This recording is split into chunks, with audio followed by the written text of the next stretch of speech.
सास का मायका प्रेम। रिद्धि की सास को हर वक्त अपने मायके का गाना गाने की आदत थी। अरे बस करना माँ, मामा का ये किस्सा तो 50 बार पहले भी सुना चुकी है। अरे हाँ, तो क्यों ना बताऊं। तेरे चाचा तो उस वक्त हाथ झाड़ कर खड़े हो गए थे, तब मामा ही था तेरा जो आगे आया और मदद की। देखो अब ठीक है ना, जो हो गया सो हो गया। क्यों एक बात को हमेशा गाती रहती हो। अब तो बहू घर आ गई है, उसे तो सबको मान कर चलना है ना, कि सिर्फ सास का मायका ही समझेगी वो। तभी वहाँ रिद्धि आ जाती है। माँ, आज मैं घर जा सकती हूँ? माँ को मेरी बहुत याद आ रही है। शादी के बाद एक बार भी नहीं गई। हाँ तो कौन जाता है। अरे मेरी शादी के बाद जब मैं विदाई होकर आई, इतना बड़ा ससुराल मेरा, खाने वाले 10 लोग और बनाने वाली मैं सिर्फ एक। ऐसा लग रहा था जैसे सिर्फ खाना बनाने के लिए ही ब्याह किया है। वो तो मेरा भाई था, गांव से एक काम करने वाली चाची को भेज दिया जो मेरा हाथ पटाती थी, और उसको पैसा, खाना, कपड़ा, रहने के लिए कमरा, वो सब किसने दिया था? तुम्हारे भाई ने। ये मामला रोज का था। ससुर भी जब गुस्सा होते तो वो सारी बात कह देते जो उनके मन में इतने समय से चल रही थी। मेरा भाई, भाभी, भतीजा, भतीजी सब छुड़वा दिया। मैंने जीवन भर सिर्फ तुम्हारे परिवार वालों से निभाया, लेकिन अब भी चैन नहीं है तुमको। बहू के सामने सास को लगा कि उसकी बेइज्जती हो रही है। अब सुन बहू, अपने कमरे में जा, कहीं नहीं जाना मायके वायके। घर का काम कौन करेगा? पड़ोसन। बहू समझ जाती है मामला गर्म चल रहा है। कमरे में जाने में ही भलाई है। कमरे में क्या है? तुम्हारी माँ हर वक्त चिक चिक चिक करती रहती है। कल ताई मिली थी तुम्हारी मुझे, लेकिन मजाल है सासू माँ की उन्होंने एक बुराई की हो, लेकिन सासू माँ हाँ, जब देखो तब ससुराल के लोगों की बुराई करती रहती है। बेचारे पापा जी कितना मिस करते हैं अपने घर वालों को।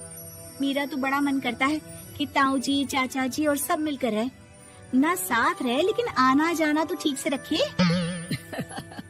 हिंदुस्तान और पाकिस्तान एक हो सकता है, लेकिन चाचा और ताऊ के परिवार के साथ हम लोगों का मिलन ना जी ना, कभी नहीं हो सकता। ये बात है। देखिए, मेरे साथ ना ज्यादा चैलेंज मत करिएगा। ऐसा कोई काम नहीं है जो मैं नहीं कर सकती। ससुर जी जो कि बहू की बात सुन रहे थे, सामने आ जाते हैं। अरे बेटा, तू ये कर सकती है तो प्लीज मेरा परिवार किसी तरह मुझसे मिलवा दे। सारी जवानी तो मैंने किसी तरह काट ली, लेकिन जीवन के इस पड़ाव पर बहुत याद आती है मेरे परिवार की। हाँ हाँ पिताजी, आप चिंता मत करिए, बस मेरा साथ देते रहिए आप दोनों। फिर देखिए कैसे माँ जी भी ठीक हो जाएंगी और पूरा परिवार भी एक हो जाएगा। थोड़ी देर बाद बहू सामान लेकर घर से निकल रही होती है कि मना किया था ना तुझे मायके जाने के लिए, फिर क्यों जा रही है? बहू कुछ कहती इससे पहले ही बेटा बोलने लगता है। क्या है माँ, वो घर जा रही है। वैसे भी उसके माता पिता ने मुझे 10 लाख दिए तब जाकर मेरा काम शुरू हो पाया, वरना तूने मेरे लिए किया क्या है? अरे वाह बेटा, बचपन से पढ़ाया लिखाया, तेरे दुख दर्द में जगी, और आज वो लोग तुझे सही लग रहे हैं। और फिर ससुराल में लड़की खुश रहे, ये तो मायके वालों की जीवन भर की जिम्मेदारी रहती है। तो ये तुमको भी तो सोचना था ना। ताऊ जी ने पापा को पढ़ाया लिखाया, जब तुम नहीं आई थी तो पापा के लिए ताई जी ने पापा की माँ की तरह देखभाल की। अब बोलिए।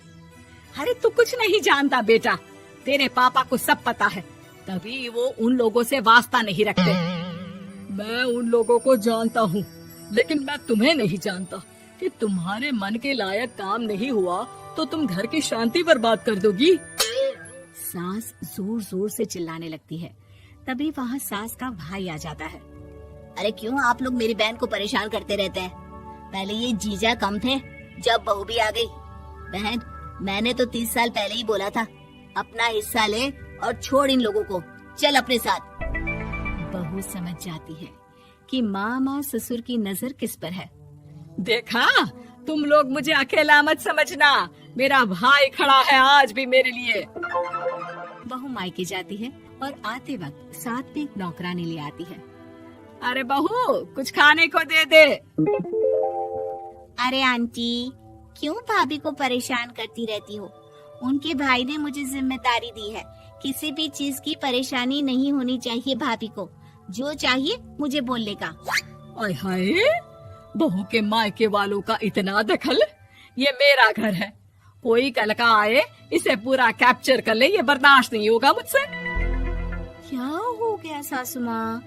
क्यों सुबह सुबह चिल्ला रही हैं?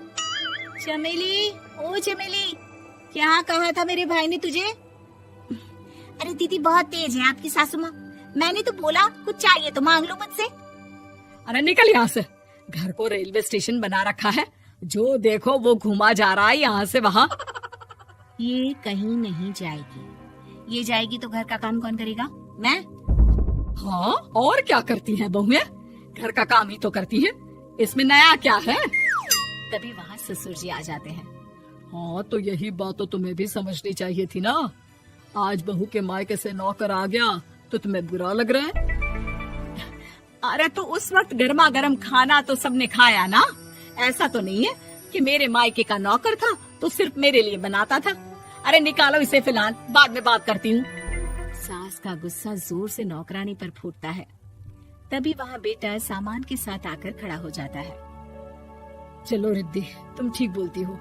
मेरी माँ को तो हम लोगों की कोई फिक्र है ही नहीं। ये तो सारा दिन सिर्फ अपने बारे में सोचती है। और देखिए, मैं अब से कह रही हूँ कि अब से इस घर की तरफ आपको देखना भी नहीं है। नहीं आना आज के बाद इन लोगों से मिलने।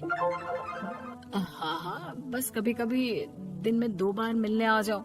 नहीं, बिल्कुल नहीं। ससुर झूठा नाटक करते हुए। मेरी बीवी ने मुझे मेरे ही परिवार से दूर कर दिया, आज बहू मेरा इकलौता बेटा दूर कर रही है। हाय, कैसे जीऊंगा मैं? वाह, वो भाई जो आपको बेटे की तरह मानता था, उन्हें छोड़ने में तो दुख नहीं हुआ। आज खुद का बेटा छोड़कर जा रहा है तो कैसे जीऊंगा? बड़े आए। अब सास समझ चुकी थी कि उससे गलती क्या हुई है। मुझे माफ कर दे बहू। अब मेरी समझ में आ गया कि अपनों से दूर कर बीवियां पति का भला नहीं बल्कि उन्हें जीवन में अकेला कर रही है। मुझे माफ कर दे, मैं अब सबसे माफी मांग लूंगी। ससुर जी दूर से बहू को थम्स अप दिखाते हैं।